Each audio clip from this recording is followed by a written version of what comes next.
अज असी तमाम मुलाजम इस वास्ते इकट्ठे होए हैं कि यौम कश्मीर की रैली कढ़ी जाए और उहदे भरपूर शिरकत की जाए और रैली के मौके पर सफाई को बरकरार रखा जाए। मगर इस चीज़ का असी एहतजाज भी कर रहे हैं कि चीफ ऑफिसर को MC मियांवाली काशिफ साहब को तकरीबन 3 दिन साढ़े क्लर्क तनख्वाह लैके जाते रहे ने तो उन्होंने तनख्वाह से चैक से दस्तखत उन्होंने नहीं किए क्योंकि उन्होंने कोर्ट ने बंद की हुई है केस के सिलसिले तनख्वाह ये अगर बंद की है तो कोर्ट ने की है, साडा की कसूर है।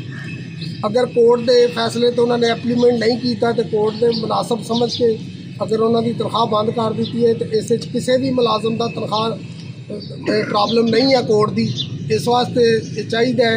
कि चीफ ऑफिसर साहब को सोचना चाहिए कि अमले की तनख्वाह के चैक से साइन कर दे क्योंकि तमाम अमले के चैक बनया हुआ तनख्वाह का मगर उन्होंने दस्तखत न करने की वजह तो तनख्वाह लेट हो गई है। साड़ी पुरजोर अपील है DC मियांवाली अगे हफ्ते वाले दिन DC साहब नाल फोन पर गल भी हुई सी कि मेहरबानी करो साढ़े लोगों की तनख्वाह से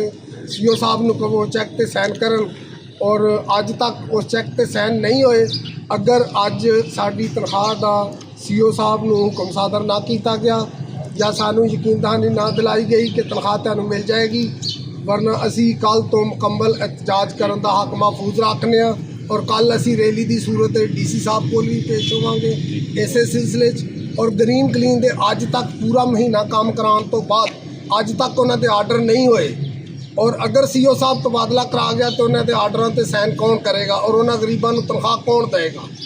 ये सब तो बड़ा जुल्म है। इस वास्ते भी DC साहब नू और वज़ीर आला पंजाब नू इस बारे सोचना चाहिए कि पूरा महीना एक वर्कर को काम करा के डेली बेस पर और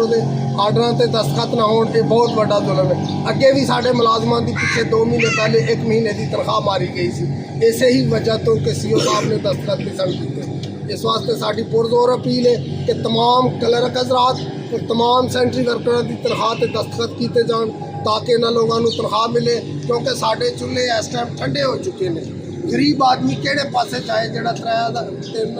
30,000 या 3200 तनख्वाह लेंदा 32,000 वो किहड़े पासे गरीब बंदा जाए। इस वास्ते साड़ी गुजारिश है DC साहब अगे कि इस चीज़ से नोटिस लिया जाए और साड़ी तनख्वाह का अदायगी की जाए। पाकिस्तान जिंदाबाद, कश्मीर आज़ाद जिंदाबाद।